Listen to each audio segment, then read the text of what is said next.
In any human relationship, there comes a moment when silence begins to speak louder than words, when attention slowly fades and the once constant attachment disappears. At that moment, it feels as if everything that was built is crumbling, and that is when attachment is born, not because the other person has left, but because something within you resists the parting. You are not losing the person, but the feeling of being seen, valued, and felt. It is in this moment that the most human temptation arises, to seek the other person, wants to write, to call, to insist on an explanation, a sign, a closure. But what if I told you that true reunion is not achieved by reaching outward, but by turning inward? What if, instead of chasing after another person, you cultivate within yourself an energy so authentic and powerful that your vibrations can be felt even in silence? Carl Jung wrote in his work Man and His Symbols that what you resist persists, and what you accept transforms you. This moment of disconnection is not your enemy, but a doorway, an opportunity for transformation, because love does not. In the end, everything changes, and the first step to reconnecting with someone who has grown distant from you is reconnecting with yourself, not out of need, but out of the awareness of your own worth. Here we will not talk about manipulation strategies or power struggles. We will talk about presence, about resonance, about how your energy can begin to matter more than your physical presence. Because when someone pulls away, it is not only the bond that breaks, but also the image they once held of you. That image begins to fade. But what if you could recreate that image not with words, but with vibration? Imagine that you are a frequency, and every thought, every emotion, every inner sensation you have sends out a signal. This signal needs neither words nor contact. It must be consistent and authentic. Because the human subconscious, as Jung noted, responds not to what we say, but to what we deeply feel as real. Emotional authenticity is perceived even from a distance. The beginning of this path is not easy, because it goes against the impulse to control, to secure, to seek answers. But it is precisely here that the power of conscious intention emerges, when you stop looking outward to be seen and begin looking inward to see yourself.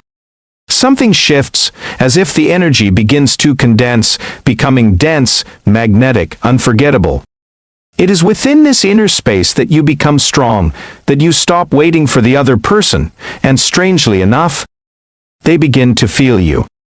Not because you are doing something to be felt, but because you exist, and that existence leaves an imprint, a mark. Because while attachment screams of desperation, authenticity whispers of mystery. And in the inner world, what whispers truth has far more influence than what screams from anxiety. This is how the journey begins, not with a phone call, but with an inner decision, not with seeking answers, but with becoming the answer.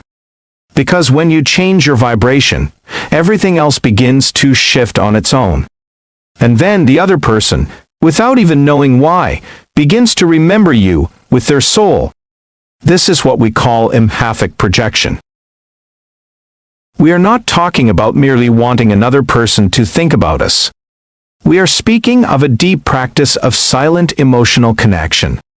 It is about implanting an emotional memory into another person's subconscious, not through direct contact, but through a vibration felt with clarity, authenticity, and presence. In his Psychology of Transference, J. Jung mentions that projection is one of the most common and dangerous processes in the unconscious. But if done consciously and with emotional responsibility, projection ceases to be a trap and becomes a tool for a subtle connection. An empathic projection does not manipulate or force, it simply plants seeds, and it does so quietly, with pure intention, from an inner space that needs no validation or immediate response. Imagine sitting in silence, no music, no phone, no social media, just breathing deeply into this space. You visualize this person, not out of anxiety or need, but with gratitude. You look at them with tenderness and begin to see yourself through their eyes. How do they perceive your presence? What emotional imprint have you left? What feeling do you want them to experience when they think of you? This is not a technique of forced visualization, but a subtle emotional offering. It's like planting a seed without digging up the soil, because what you are projecting is not an image, but an emotion, and the subconscious, as Jung explains in Symbols of Transformation, responds to emotionally charged images, not to empty ideas. It's not about thinking, I want them to miss me, but when you feel in your body such a sincere and warm emotion that it leaves an energetic trace in the shared emotional field, true connections are not erased by distance, they are only blurred by noise. Empathic projection silently clears this channel. It's like lighting a lighthouse in the middle of the fog. You don't know when it will be seen, but you know it's there. When you see yourself through their eyes, when you remember their memories, you activate what Jung called the archetype of the inner other. Because whether you believe it or not, you also live in this person's unconscious. What you do with your energy changes this symbolic presence. That is why you don't need to speak in order to understand something. The key is calmness, the absence of haste and expectations, only intention and trust. You project your presence as if lighting a candle in a dark room. You may not see the reflection of its light immediately, but the candle burns and radiates energy, and this energetic emission, if it is consistent and sincere, begins to resonate. You can accompany this practice with conscious breathing, inhaling through. Gratitude comes from love, not from desire, from recognition, because you are projecting not what you lack, but what you are. And if you radiate tenderness and stability, that is exactly what the other person will begin to feel, without even knowing why. Jung also points out in his psychological types that the collective unconscious is shared through symbols, images, and impressions. What you emit, especially if it is emotionally charged, enters this symbolic field, and yes, it can be perceived not by the rational mind, but by the emotional body. It is the reaction to a song, to a perfume, to a dream about someone who is no longer near. The body holds memories far deeper than logic. Moreover, this practice strengthens your own field. It affirms your significance, it reminds you. Because by consciously sending out this vibration, you are also speaking to yourself. You are telling your system, I am here, I am connected, my energy matters. This is not merely a signal outward, it is an inner empathic projection that is not an act of control, but a form of conscious love, allowing your energy to move without force, but with the awareness of who you are. It is an emotional letter without an envelope or address, yet with a destination. And most importantly, it is an exercise for yourself, because each time you do it, you also see yourself. You also connect to that part of you that loves, feels, vibrates. It is not only so that the other person may feel you, but so that you may remember the power you hold when you stop chasing and start radiating. In this way, in silence and stillness, your presence begins to. Conscious detachment is expressed not through words but through sensations, and those sensations leave a mark. Conscious detachment is one of the most powerful actions, yet also one of the most misunderstood. Many believe that detachment means indifference, severing ties, or coldness, but it is not so. Conscious detachment does not mean closing your heart, it means opening it without fear of the emptiness. It is the ability to remain yourself, even when everything inside you wants to run toward another. Carl Jung said in his Memories, Dreams, Reflections that a loneliness does not arise because no one is around, but because you cannot share what feels important to you. Conscious detachment allows precisely this, to communicate with yourself, to listen to what matters without external noise. It is not indifference, but a higher form of presence. When someone pulls away, the automatic impulse is to fill that space, to seek answers, to insist, to secure safety. But conscious detachment does the opposite. Instead of running toward the other person, you remain alone with yourself and sit in that uncomfortable posture. Silence comes, and then something magical happens. The silence gains a voice, and that voice speaks to you about you. It's not about pretending to be indifferent, but about not acting from a place where true detachment is absent. Detachment is energy. It is the ability to take a step back without anger, without revenge, without hidden pain. It is a step back, not because you have lost, but because you understand that your presence has value too, that your silence is not emptiness, but a source of strength. When you walk away with dignity, without anxiety, something happens. Because of changes in your behavior, the other person stops perceiving you as something constant and begins to feel your absence. Because people do not value what is predictable, they value what carries weight. Emotional silence, if it comes not from indifference, but from self-love, is deeply felt.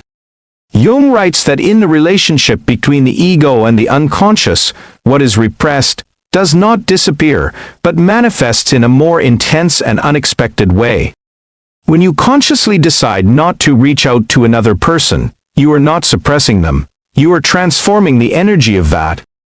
When you change the channel of communication, you stop speaking with words and begin speaking with your vibrations. Conscious detachment also awakens mystery, and mystery is fertile ground for emotional memory. When you become predictable, the other person sees you as constant, but without nuance.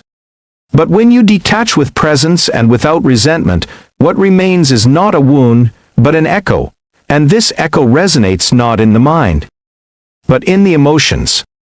The mind tries to resolve everything, but the soul remembers. It remembers not facts but sensations. And if your absence is filled with sincerity, with love free from demands, and with truth unclouded by noise, it will be felt, because there is nothing more powerful than a presence that is not physically there, yet is intensely sensed. This practice requires patience and courage, because there will be moments when you will want to give in and right, to explain yourself. But then you must take a deep breath and ask yourself, am I seeking immediate relief, or am I preparing for deep transformation? It is not about not. To feel means to feel without reacting out of urgency. You can support yourself with simple rituals. Write down what you feel and then burn the notes. Take deep breaths every time you feel the urge to reach out. Move your body to release emotions. But most importantly, remember that your worth does not diminish because someone leaves. Your presence is not erased simply because there is no contact. In fact, the more sincere your detachment, the stronger your imprint becomes, because detachment is not forgetting, but respect is a way of telling another person, I trust my energy so much that I don't need to force anything, and that trust is felt. Because there is nothing more magnetic than someone who does not ask, does not beg, does not push, but simply vibrates in their truth. Jung also mentioned in the ego and the unconscious that healing can occur only when the lost symbol is rediscovered in detachment. You become the symbol, that unresolved mystery, that emotional enigma, which, instead of disappearing, becomes a presence pulsing in the silence. And although there are the natural fear of losing someone when distance grows, true strength lies in trusting that what has been created within you can never be lost. The invisible holds more power than any word. What is genuine does not need to be imposed. If this person is on the same wavelength as you, they will return, not because you called them, but because they felt your connection. Conscious distancing is the gaining of strength. It is a reminder to yourself that you do not need to chase anything, because what is real, what resonates with you, already belongs to you. A frequency either returns or it never truly leaves.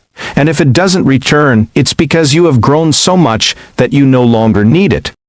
Thus, silence becomes a message, absence becomes your energy, and the echo becomes an unforgettable emotional release. This is one of the most transformative practices when approached with sincerity.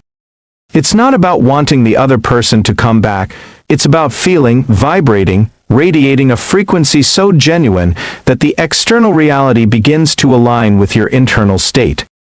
Because the universe, it responds not to what you want, but to who you are, and you are what you consistently feel. Carl Jung, in his psychotherapy practice, wrote, "We are not what we wish to be, we are what we deeply feel." This principle is key. Your subconscious does not respond to empty affirmations. It responds to real vibration, to embodied emotions. That is why emotional outbursts do not work if they are driven by desperation or illusions. They work when they are driven by gratitude. Every evening before sleep, sit in silence and place your hand on your chest. Take a deep breath and begin to imagine not the other person returning, but that the connection is already restored. Feel the warmth in your chest, the calm in your body, the peace in your soul. Imagine being loved, understood, embraced, but most importantly, feel it as if it is already happening. This is not self-deception, but emotional training, because the subconscious does not distinguish between what is real and what is deeply felt.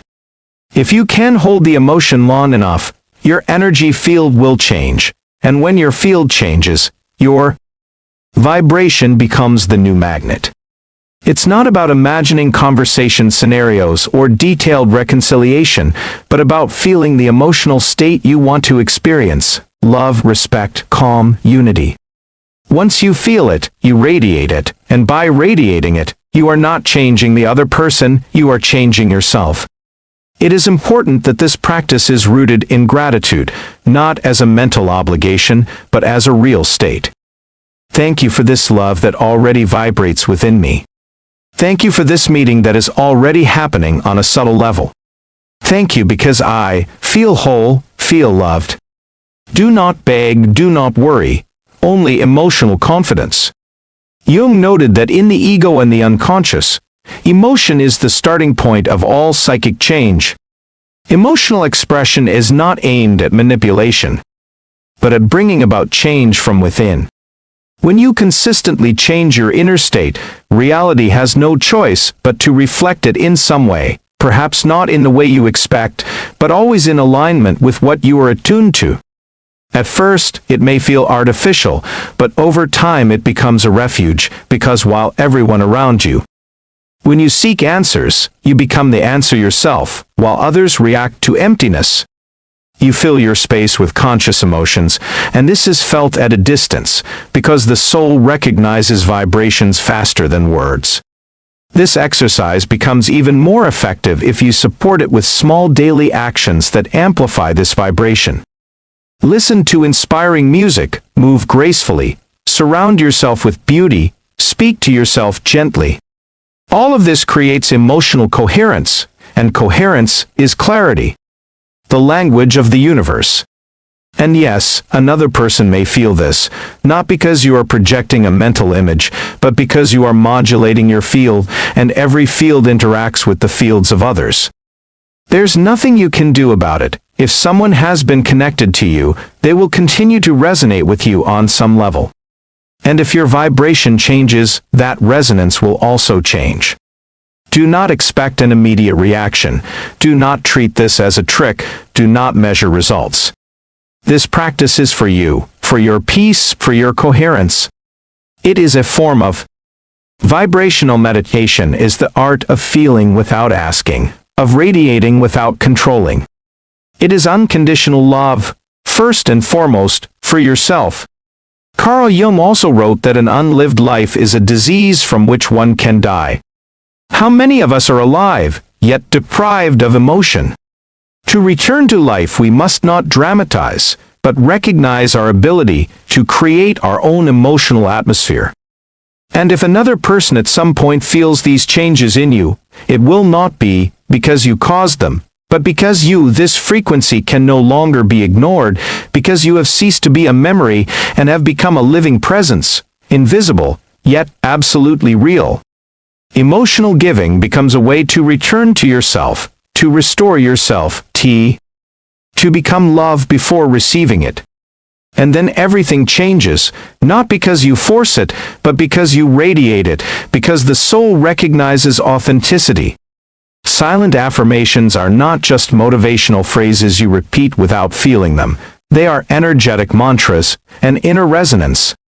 Phrases that shape your vibrational field, when repeated with awareness arising from the body and emotions, are not meant to convince another person, but to remind you of who you are.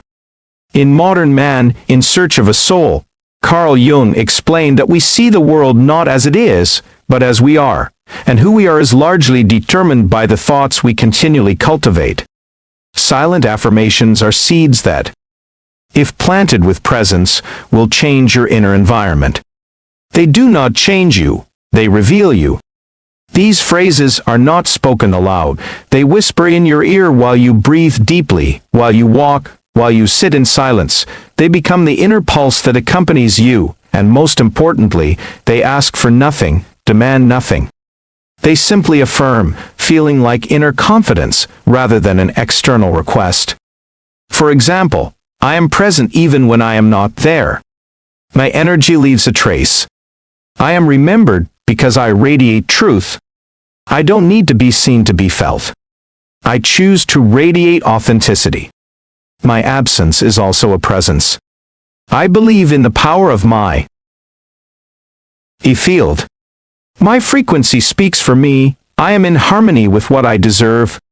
Each of these phrases works like a retuning, because in moments of doubt, impulse, or need, you can return to them and find your center again, not to ignore your feelings, but to reconnect with your deepest and wisest self.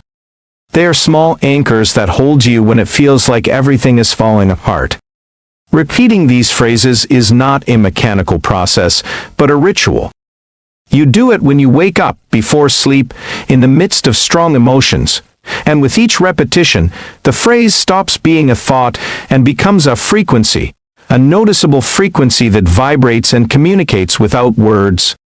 Jung also spoke about how the unconscious operates through symbols, images, and repetitions. Silent affirmations work because the subconscious loves repetition, but not just any repetition, only the kind that is filled with emotional meaning, the kind you feel as truth, the kind that, even without external proof, already vibrates within you as certainty. And it's not about repeating something to attract it, it's about repeating it to become it. Remind yourself that you are not waiting for anything. You are choosing what requires no reaching out into the external world, because your field is already working, already radiating, already leaving a mark. These affirmations are an antidote to urgency, emptiness, and the feeling that you need something else to be whole. When you repeat, "My energy leaves a trace," you are not saying that someone must return. You are acknowledging that you are already leaving something behind and trusting your echo. Make this your inner habit. These are your vibrations. Prayer is the most beautiful thing because you don't need anyone to hear it. The soul hears it, the universe hears it, and most importantly, you hear it when it becomes yours.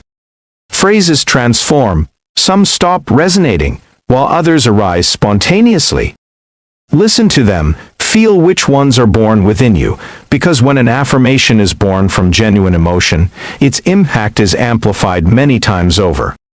Never underestimate the power of the unspoken. Never underestimate the power of the unseen. What you repeat to yourself with intention becomes a constant vibration, and that vibration creates reality. Conscious writing is not an act of emotional release, but a ritual of focus. You write not to ask, but to declare your feelings, to reprogram your vibration through the written word, one of the most direct forms of communication with your subconscious. In his psychotherapy practice, Carl Jung said that writing is a way to bring the unconscious into consciousness. When you write with intention, you are not simply releasing thoughts, you are giving them structure. Your energy is what you feed within your vibrational field, and it has a powerful impact on how you feel, how you position yourself in the world, and how you perceive yourself. This technique is simple but effective. Every day, or whenever you need it, write down what you want to feel, not what you want to receive, not who you want to become, but the state you want your inner world to embody. For example, I want to feel calm, confident, and at ease with what has been and what is. I allow myself to live fully, not to wait. Today I choose to vibrate in confidence, with dignity, with self-love. I return to the feeling that I am enough. I remember my worth without needing external validation. I choose calm, even when the outer world does not respond. My energy is pure, and because of that, my life aligns with these phrases. Yes, they become affirmations, but with a deeper meaning, because they have passed through your body, your pulse, your pen. Thinking is not the same as writing. Writing crystallizes the anchors and declares them. Moreover, this practice creates a space of closeness with yourself, a refuge, a written truth that brings you back to the present, because so often we are so focused on what has happened or what might happen that we forget what is happening within us. Writing brings us back to that. Jung also stated that without emotion and conscious writing, it is impossible to move from darkness to light. Writing allows you to observe your emotions without falling into their trap. You see them, name them, transform them, because when you declare what you want to feel, you take an active role. You are no longer a victim of your emotions. You create your own emotional state. You can keep a notebook dedicated solely to this, your vibrational journal. It's not just a diary, it's a space for creation. Every page written with such intention becomes an extension of your field. It's your way of having a dialogue with the universe, with your energy, with your essence. And most importantly, you do this not for someone else to read, but to remind yourself, because when your feelings become clear on paper, they also become clear in your vibration.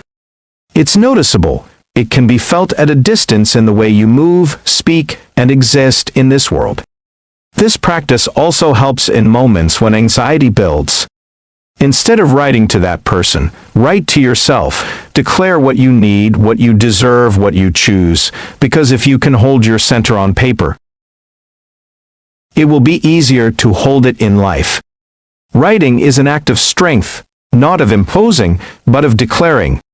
When you are aware of what you write, you are aware of the frequencies you vibrate on.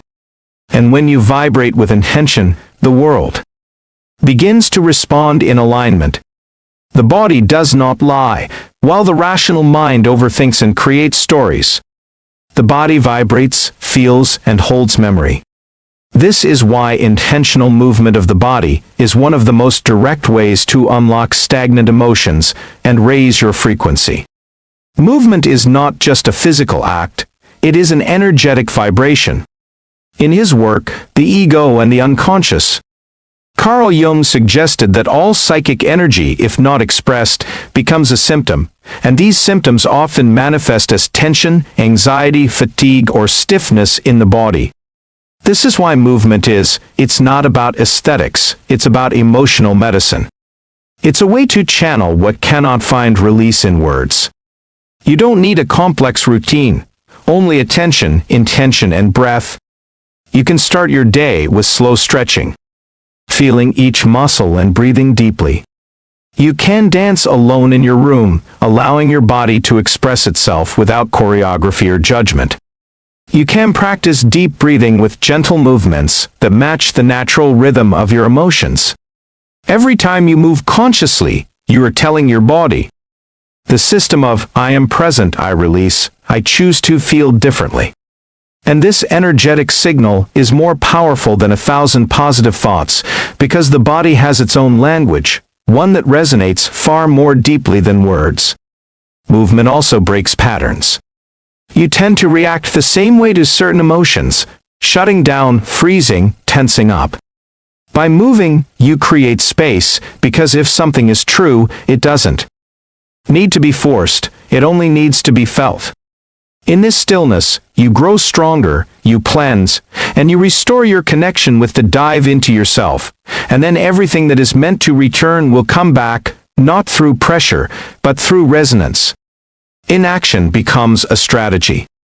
It is an art, and like any art, it is refined day by day.